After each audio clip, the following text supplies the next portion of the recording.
Dunearn House might be one of the most interesting CCR launches right now, but I think buyers have to ask very important questions and be honest with themselves past the hype. Are you buying early into the Turf City transformation, or are you buying too early? Exactly, because this development's biggest selling point is also its biggest risk. After all, you're not just buying a condo, you're buying into the future of this entire transformation. Hi, we are Shooting and Shanice from Real Estate Society, and today we'll be doing a buyer-focused review of Dunearn House. Yes, not just the brochure version, but we'll actually cover the project, site plan, layouts, demand and supply, the Turf City transformation, pros and cons, and at the end, we'll share how we personally rate it. And actually, this location is quite personal to Shanice because she spent her early years in this Bukit Timah area. Yeah, I did spend a lot of my formative years, primary school all the way to JC, and actually even kindergarten along this stretch. And I actually really lived this area rather than just knowing Dunearn from a map, a point on the map. Yeah, like really hanging out with friends after school, commuting here and there, going to cafes, studying at KAP, if you guys know the old McDonald's, or even Gussie House. I still remember back then that Bukit Timah stretch, whenever there was a heavy rain, we take a bus and we get really flooded, and then we'll be stuck in traffic forever. Back then, don't have downtown line yet, right? So yeah, a lot of core memories built in this along this Bukit Timah stretch for me, definitely. Okay, we sidetracked, Yes. but today's review is going to be an honest review on the numbers as well as the personal lived-in experience of this location. And at the end of the day, we will share some really important questions that if you are considering this development, that you have to ask yourself to avoid hype buying regret. Okay, so let's start with the basics. The developers is Frasers, CSC, and Secretary House. So these three developers, if you look at the conquest banding system from BCA, they are conquest band 1 and 2. So generally very good, Reputable developers. yes, reputable developers with good quality finishings. So just basic facts, Dunearn House is located along Dunearn Road in District 11 within the Swiss Club subzone.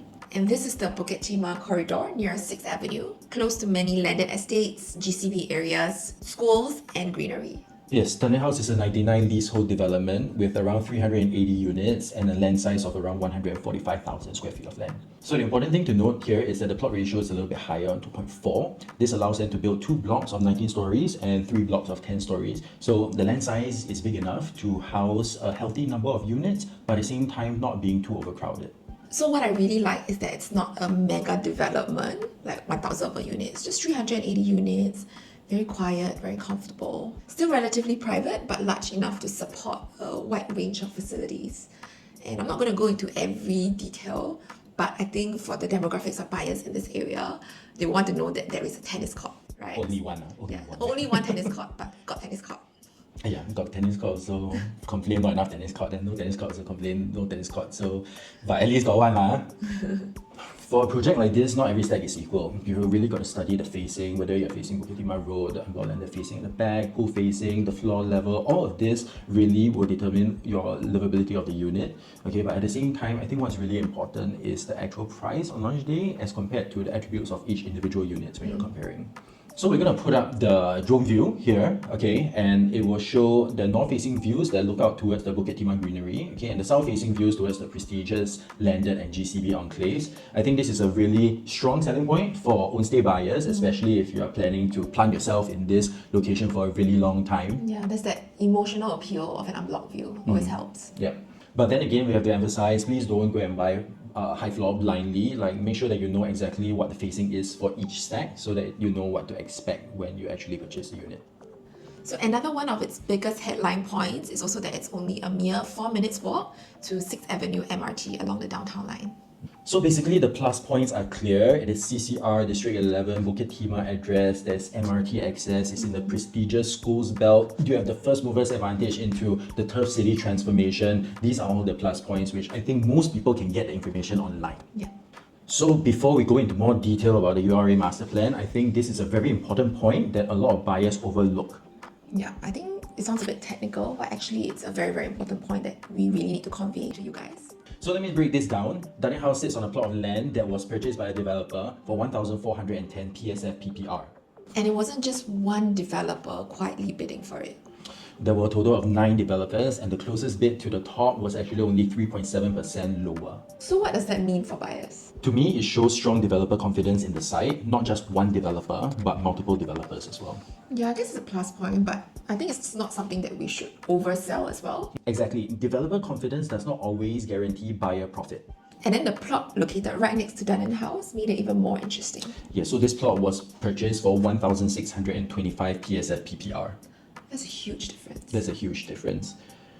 This represents 215 PSF PPR or 15% price higher for the land. So the possible argument is this: just simply because of this huge difference, Dunearn House may seem like a very compelling buy now. But that does not automatically mean it's going to be a good buy. Correct. Obviously, it eventually depends on the eventual launch price, the supply coming into Turf City subsequently, how long you're going to be holding your investment for, and of course the stack selection, layout, and entry price when you enter Dunearn House. So I think the balanced takeaway is, yes, we have plot confidence from the developer, but I think the buyers really have to practice price discipline as well. So now this is the part that makes Dunearn House very different from just a regular Bukit Timah launch. It is the Turf City transformation. Exactly, and this is where buyers need to understand the opportunity and the timeline. Turf City transformation is not just a cosmetic upgrade that's going to take a few years. It's a very long drawn process going in phases that might last 2 to 3 decades. What I find interesting is that Dunearn House sits in the middle of two very different stories. One side is the established Bukit Timah neighborhoods, where 6th Avenue is the schools, landed homes, GCB enclaves, cafes, supermarkets. Basically your 6th Avenue lifestyle. And the other side is the more dynamic future of Turf City transformation, which is going to be up and coming and still in the very early stages of transformation. So buyers are not just buying into a mature estate or a brand new residential township. They are buying into an already prestigious address with future growth potential. That is quite unique, right? Because it is either or. Usually it's like a Queenstown or an Ang Mo Kio where it's very mature, or if it's like a Lentor, which was just a few years back just a huge patch of bare land and you're looking to build up the infrastructure and the housing in a particular location. So the big thing that everyone is talking about for the Turf City planning is the 15 to 20,000 both public and private homes that's coming into this location. And this is a huge thing, right? Because I feel like Bukit Timah has traditionally been seen as a more exclusive, quiet residential enclave. Now, there are two sides of this coin, obviously. Okay, some people might say that it will take away the exclusivity of the location, but I also feel that this makes the area a bit more inclusive, a bit more connected, more self-sustaining, more self-sufficient over time. But adding more public housing in this area is going to open up a brand new asset class for affordable housing in a location that has traditionally been starved of it. But we also need to re-emphasize this. Transformation takes time. It's not something that's going to happen overnight. So now let's go into the site plan. So the project is split into two broad collections, right? Correct. So you have the luxury collection at the bottom over here. This consists of the 3 blocks, okay, that goes up to 10 stories high, namely 766, 768, and 770. Then you have the pinnacle collection over here. So these will be the 760 and the 762 Dunearn Road addresses. So for the luxury collection, in total there are 236 units that forms 62% of the development. This will house our 2 bedrooms, our 2-bedroom premiums, our 2+ study. So for the 2 bedrooms, you will have options from the 527 square feet all the way to the 678 square feet options. This will be the 2+ study. For the 3-bedroom, 3 flexi, and the 3+ study, they will range from 872 square feet all the way to 969 square feet. And then if you look at the premium collection will have 144 units that forms 38% of the development. This will house our largest 3-bedroom sitting at 1001 square feet. The 4-bedroom premium and 4-bedroom plus study will range from 1184 square feet all the way to 1378 square feet. So I think this gives a good variety of own-stay buyers, smaller families to investors who are looking at maybe more entry-level units. One more thing to note is that the Pinnacle collection has 4 units per level. So this is something like a point block and goes up to the 19th floor, and the luxury collection is the usual 8 units per floor and goes up to 10 stories high. And the facilities also include the swimming pools, the tennis court, the wellness areas, the gym, the Dunearn Club, and it's basically full condo facilities. I would say the density of the project is quite decent. At 380 units, it's not too crowded, but the land size is still large enough to support meaningful facilities. Exactly, but for buyers that's looking at individual units, stack selection becomes very important. For a project like this, not all stacks are equal. You have the units that are road facing over here, looking towards Dunearn Road, and if you're looking at the north facing stacks, especially for these Pinnacle Collection ones, these will be looking out towards the future transformation. So it's also important to know that certain unit types are only present in certain facings. For example, the BP2 layouts are these ones here. So these ones are all internal facing and they don't offer any external facing units. So of course, when it comes to stack analysis, the views become very important, especially the distinction between the Turf City facing and Bukit Timah Road facing. But both facings actually offer very premium views, provided you are at a certain height level and the right stacks are selected. So yes, there are many exciting units to consider, but of course, stack selection is a very complicated and nuanced topic. There are a lot of factors to consider, such as facing, floor level, layout type. I think what is most important for buyers to do is to compare the attributes of each individual unit against the actual price on launch day. Now, layouts. I think unit mix tells us a lot about who Dunearn House is targeting. So around 46% of the units are 2-bedroom or 2-bedroom plus studies. Around 25% are 3-bedroom or 3-bedroom plus study. And another 29% are the 4-bedroom and the 4-bedroom plus study types. So this is not purely an investment project, nor is it a own stay project. It tries to serve both. So one of the units that's on display is actually the 2+ study. So this is at 667 square feet. And I think the study room is actually really useful for families, especially if they want a little bit of additional space that gives them some flexibility. Yeah, it could be it could serve as a study as what it's supposed to be. It could be a helper's room, it could be a storeroom, or if you wish for a bigger dining area, you could also possibly tear it down and then it makes the entire dining space a lot more expansive. Yeah, so this is one of the advantages of Dunearn House. The building method allows for a lot of flexibility in the walls that can be hacked down, so you can customize the space according to how you want to do it. Yes, and what I really like about this layout is that there's also natural ventilation in the bathrooms, and then in the kitchen and in the bathrooms as well. So this is obviously one of the key issues about two-bedroom layouts. Two-bedroom layouts in the modern market usually lacks this natural ventilation in the bathroom and the kitchen areas. Okay, so next we have the 3+ study, 947 square feet, that's featured in the show flat as well. So I feel like this would appeal to a lot more family own stay type profiles. What I like about this layout is it does take into account all the daily necessities that a family like this would need. For example, the household shelter over here that can function as additional storage, or some families might need it for a helper's room, so depending on their uses. So this kitchen does come with a WC at the back as well, so this does help with the day-to-day washing of things. So I think an additional plus point for this 3+ study layout is this additional space over here. And what I really like about it is, unlike other studies that you can see in the market, they actually included a window over here, so there'll be natural ventilation as well as natural light coming to the study. And now for the 4-bedroom premium plus study. So this is the creme de la creme, right? The largest unit. The most premium one, the one that everyone aspires to.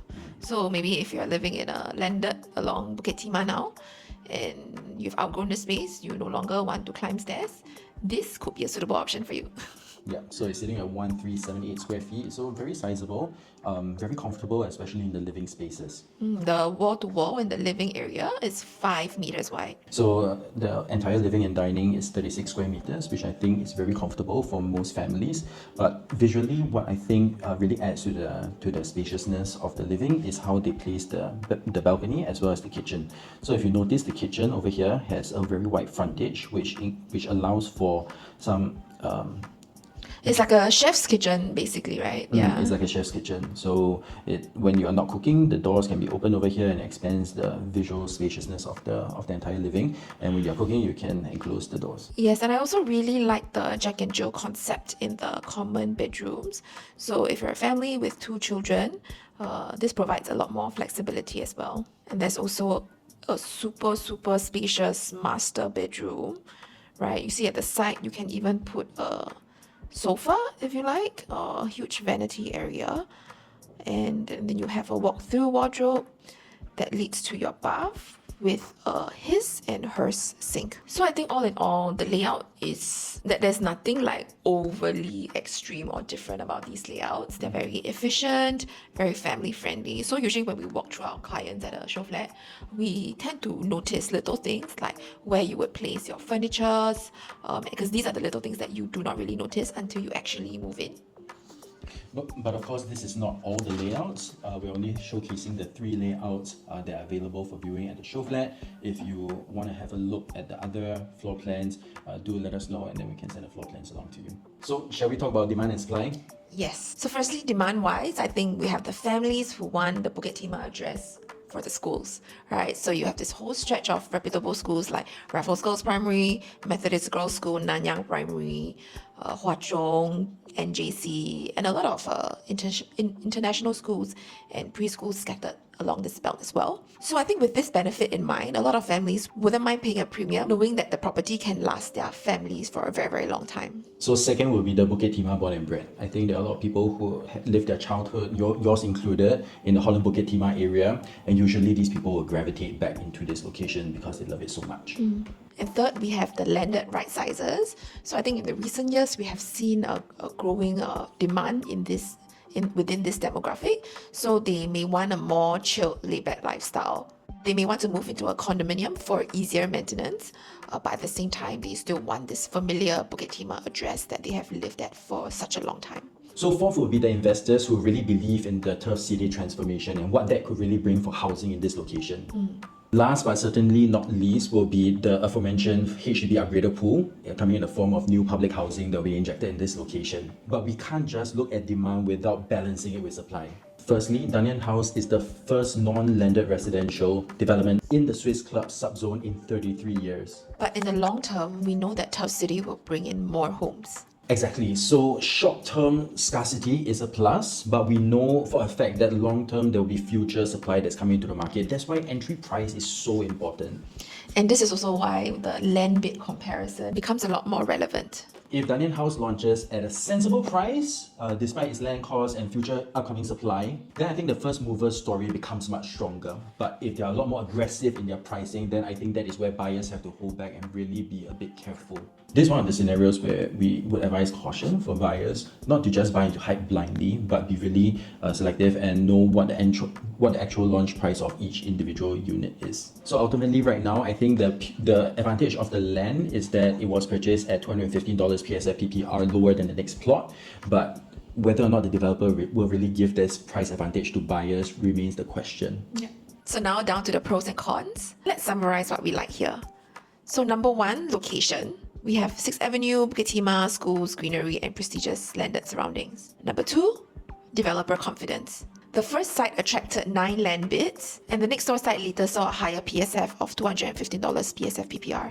And every bidder for the second plot actually bidded higher than the acquisition cost of Dunearn House. So that's definitely a positive signal from the market. And number 3, transformation potential. Turf City is a long-term story in the URA master plan. It's not just a small little upgrade. And this totally changes the game for Bukit Timah area for many of us who thought that it was already fully mature. And number 4, we have a very manageable project size.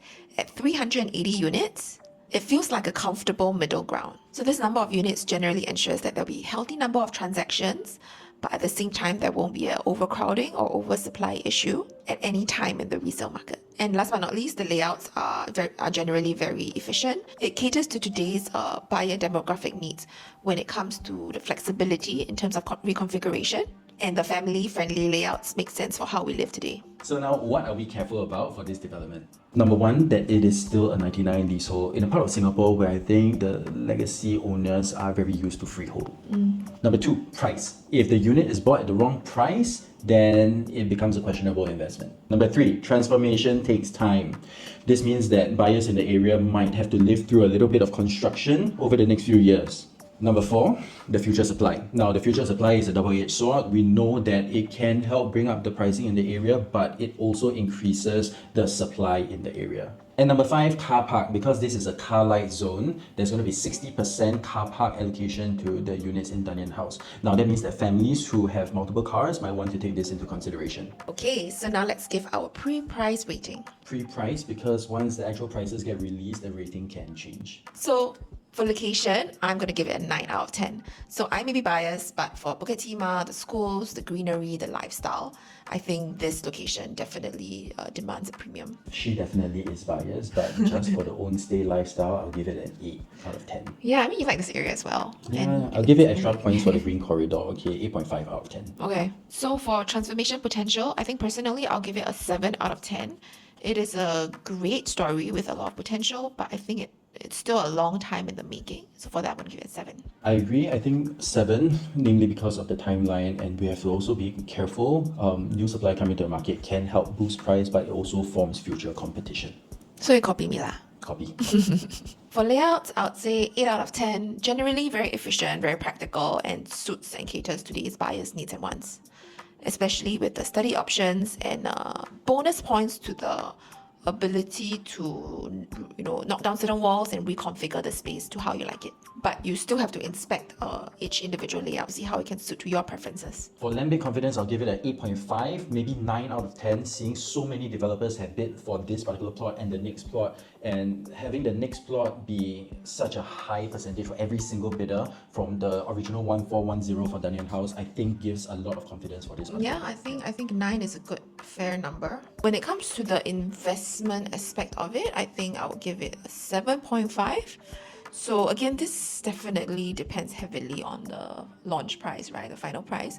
But just from what we see now, I think 7.5 for me. So overall? So overall, this will be our pre-price rating. Of course, the pre-price rating does not take into account the actual launch pricing. Whether or not we up this rating or down this rating depends on the launch price. So our final advice is, don't just buy Dunearn House because it sounds rare. Don't just buy because it's Bukit Timah. Don't just buy because of the third city transformation. Buy only if it fits your lifestyle, your timeline, and if the numbers make sense. Yeah, so basically you have to like Bukit Timah for what it is now, is what you're trying to say, right? And if you want our personal take on which unit, stacks, or facing makes more sense for you once the unit prices are out, drop us a DM with the word Dunearn, and we'll send you our buyer's checklist before you make a decision. We hope you enjoyed this personal review of Dunearn House. We both try to be as objective as possible. So if you like the video, hit like. If you want to see more from us, hit subscribe, and we will see you in the next video.